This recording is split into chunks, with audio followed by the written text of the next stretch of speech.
हालांकि इतिहास नोट करता जाता है। वो अंग्रेजी में कहावत है कि आप कुछ दिनों के लिए सबको बेवकूफ़ बना सकते हैं, आप सब दिनों के लिए कुछ को बेवकूफ़ बना सकते हैं, लेकिन आप सब दिनों के लिए सबको बेवकूफ़ नहीं बना सकते। लो भैया, प्रधानमंत्री मोदी जी ने कह ही दिया है कि गलवान घाटी में कुछ ना हुआ, भारत माता की अस्मिता को कोई भी हानि नहीं पहुंची। रही बात सैनिकों की, तो उन्होंने अपनी जान पर खेलकर दुश्मन के नापाक मंसूबों को नाकाम किया है। और एक बात बताएं, सत्य वही है जो सत्ता स्थापित करना चाहती है या स्थापित करती है। हम खामखा इतनी किताबें पढ़ते हैं, आजकल तो टीवी में देख ले वही सत्य है। और आज के दौर के सत्य की परिभाषा तो बस यही है भैया। सूचनाओं के जो अन्य तरीके हैं ना, वो चीख चीख कर चाहे कुछ भी कहते रहे, लेकिन सत्य वही जो सरकार बताना चाहती है। हाँ, अब देखो, सत्ता ने हमें बताया कि नोटबंदी में कमर टूट गई तो टूट गई, नोटबंदी से आतंकियों की फंडिंग रुक गई तो रुक गई, अब शांति स्थापित हो गई। और तो और नोटबंदी से काला धन रखने वालों की कमर टूट गई। अब सत्ता ने बताया तो हमने मान लिया।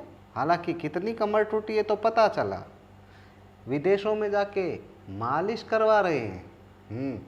अब असंगठित क्षेत्रों के मजदूरों की बदहाली, छोटे उद्योगों की बदहाली, सरकारी संस्थानों की बदहाली और बड़े बड़े अर्थशास्त्रियों के वक्तव्य एक तरफ, और हाँ, सत्ता जो बताना चाहती है, सत्ता प्रतिष्ठान जो स्थापित करना चाहता है, वो सत्य दूसरी तरफ। और एक बात बताएं, सार्वजनिक रूप से झूठ बोलना कोई नैतिक समस्या नहीं रही, ये तो कला हो गई है। हाँ, राजनीति में इस कला का जितना महत्व है उतना कहीं भी नहीं है। इसीलिए तो अब जो इस कला में जितना माहिर है वो उतना हिट है। अब सत्ताधारी पार्टी के अध्यक्ष ने बोल दिया था सार्वजनिक रूप से कि बालाकोट एयर स्ट्राइक में 250-300 मारे गए, आतंकी ढेर कर दिए, तो कर दिए भाई, उनकी सरकार है, कुछ भी बोले। वैसे आपने उस वीडियो फुटेज को देखा होगा जो इन तथाकथित चैनल वालों को मिली थी, वीडियो गेम की वीडियो चला रहे थे और हमें बहका रहे थे। वैसे सैटेलाइट के युग में आज तो पता चल जाता है ना कि कहाँ क्या हुआ। बता दिया विदेशी चैनलों ने कि एक भी आतंकी नहीं मरा, एक दो पेड़ों को कुछ खरोंचे आई, वैसे पुराना एक स्कूल था उसकी भी ईंट नहीं गिरी, ऐसा हमला था हमारा। एक कौवा जरूर मरा, और कौन कौवा मरा हमें पता नहीं, सुधीर चौधरी बताएंगे, क्योंकि डीएनए तो वही करते हैं ना, और जनता के जयकारे तो आपने सुने ही होंगे। वैसे क्या फ़र्क पड़ता है विदेशी मीडिया कुछ भी बताता रहे।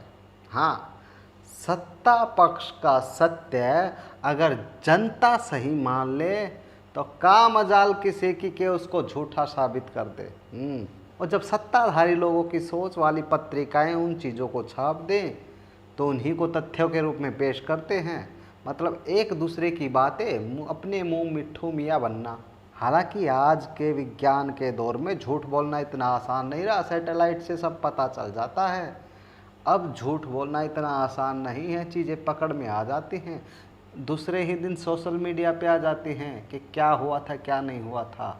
लेकिन एक बात तो है, जनता के बड़े हिस्से का अनुकूलन अगर सत्ता पार्टी के तहत हो जाए तो सब कुछ संभव है। आप वो समझा सकते हैं जो हुआ ही नहीं, और उससे इनकार कर सकते हैं जो हुआ है। मोदी जी किए हैं।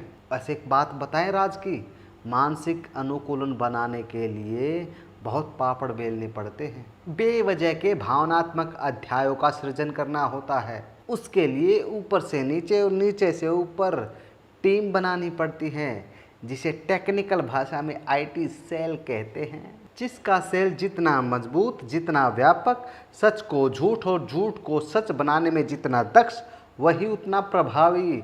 और आजकल पता है कि किसका आईटी सेल प्रभावी है, और एक बात बताएं, आईटी सेल का काम अगर मुख्य धारा की मीडिया करने लगे तो कहना ही क्या, इसे बोलते हैं सोने पे सुहागा। ए बुद्धिजीवी लोग, ऐसे ही इस युग को पोस्ट ट्रूथ एरा नहीं बोलते, पोस्ट ट्रूथ एरा यानी कि उत्तर सत्य का दौर। ऐसा दौर जिसमें सत्य को पीछे धकेला जाता है नेपथ्य में। आपने थिएटर देखा होगा, विंग्स लगी होती हैं, जैसे ही कलाकार आगे आता है तो दूसरा कलाकार पीछे चला जाता है, उसको बोलते हैं पर्दे के पीछे। सत्य को पर्दे के पीछे धकेल कर और असत्य को प्रतिष्ठित किया जाता है और लोगों को दिखता है कि यही सत्य है। मानसिक स्तर पर अनुकूल बनाई गई भेड़ों की जमात के लिए वही सत्य होता है जो सत्ता प्रतिष्ठित करना चाहती है, स्थापित करना चाहती है। शव यात्राओं में अमर रहे गूंज किनारों के साथ भाव विहल भीड़, तिरंगे में लिपटे ताबूत, कंधा देते नेता और अधिकारी। आपदा को अवसर में बदलना भी राजनीति में एक बहुत बड़ी कला है। और पता है कि कौन बदले हैं आपदा को अवसर में? बिहारी बाबू। ऐसे ही थोड़ी बोले, हालांकि इतिहास नोट करता जाता है।